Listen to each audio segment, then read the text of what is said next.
እሺ ዛሬ የምገኘው ከጠበቃዬ ጋር ነው። ጠበቃ ሰብለ አሰፋ። እንዲቆያችሁን እንግዲህ እንደሚታወቀው ዳግማዊት ቀደም የነበራትን ትዳር በተመለከተ የፍርድ ቤት ጉዳዮች አሉባት። ያንን አስመልክቶ ጠበቃዋ እንድሆን መርጣኝ ውክልና ወስጃለሁ።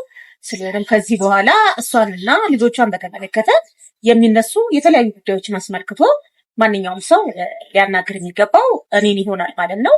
ጠበቃዋ መሆኔን ሁላችሁም እንድትረዱት ለማለት ነው። እሺ ከዛ በተረፈ ዛሬ ትናንትና ማታ የተለቀቀ ለኔ ተልቆልኛል። ከኔ እውቅናና ፍቃድ ውጭ የሆነ ነው። ምናልባት ህጉ በዚህ ላይ ምን ይላል? ምንድነው እንግዲህ ዳጊ፣ እኔም ያው ሊክመሽልኝ አይቼዋለሁ። የማንንም ሰው መሰረታ ደግሞ ያለ ሰውየው ፈቃድ አሁን እንግዲህ እንደሚታወቀው ልጆቹን በተመለከተ ሞግዚት ሆነ የተሾመችው ደንበኛ ዳግማዊት ናት። ስለሆነም ምስላቸውን በተመለከተ ማንም ሰው ያለሷ ፈቃድ ማህበራዊ ሚዲያ ላይ የማሰራጨት መብት የለውም ብቻ ሳይሆን ይህንን ማድረግ ፍትሐ ብሔራዊና የወንጀል ኃላፊነት ያመጣል።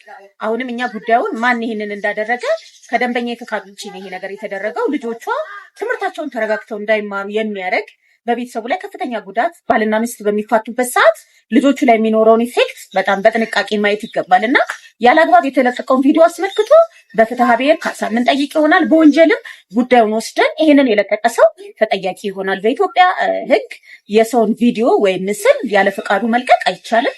ስለሆነም ያለ ደንበኛ ፈቃድ የተለቀቀበትን አግባብ በሕጉ የምንሄድበት ይሆናል ማለት ነው።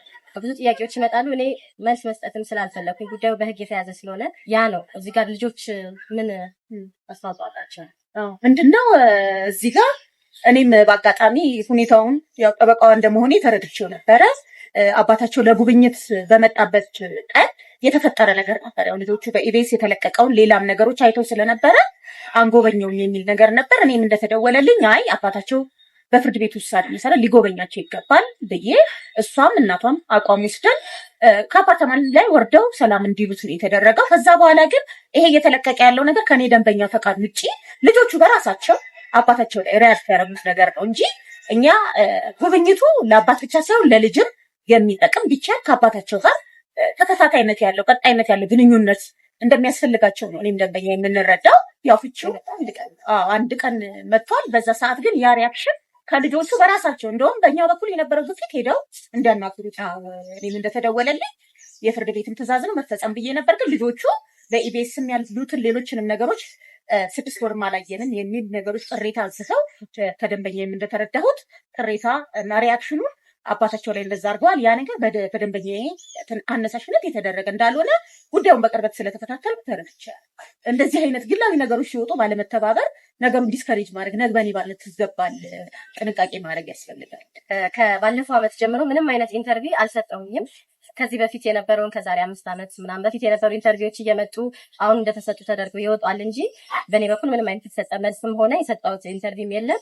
ልጆቼንም ደግሞ ይዤ መውጣት ፍላጎት ፈቃደኛም አይደለሁም። እንደውም በጣም ፕሬሸር ተደርገው ነው ልጆች በወቅቱ እዛ ጋር ምሱ ጋር የሚሄዱትም እና በዚህ በኩል ሆን ብሎ እንዳይጎበኛቸው የተደረገ ነገር የለም ለማለት ነው። ሌላው እንግዲህ እኔ ደንበኛዬን ዳግማዊት ፀሐይን ወክዬ የሰራሁበት የተወከልኩበት ጉዳይ አስቀድሞ ከጋብቻ በፊት ያፈራሁት ነው የምትለውን ደንበኛ ቤት በተመለከተ የስር ፍርድ ቤት ያሳለፈው ውሳኔ ላይ ደንበኛ በወከለችን መሰረት ይግባኝ ብለን ያንን እየተከታተልን ያለ ነው እና ዞሮ ዞሮ በእሷና በቀድሞ ባለቤታቸው መካከል ያለው ጉዳይ በፍርድ ሂደት ያለና ጉዳዩን ደግሞ በጥብቅና እኔ እንዲሁም ደግሞ የጥብቅና አገልግሎት ድርጅቴ ሌጋል ኤግልስ ሎ ፈርም ያካሄድ ነው እየተከታተል ነው ያለው በመሆኑ ማንኛውም ሰው ይህን ጉዳይ በተመለከተ ጥያቄ ካለው እኛን አፕሮች ማድረግ ይችላል እና ደንበኛ ዳግማዊትንና ልጆቹ ላይ ጫና የሚፈጥር ነገር ባይደረግ ጥሩ ነው። ያለበለዚያ ግን ያው በፍትሐ ብሔርና በወንጀል ጉዳዩን የምንሄድበት ይሆናል ማለት ነው። እናመሰግናለን።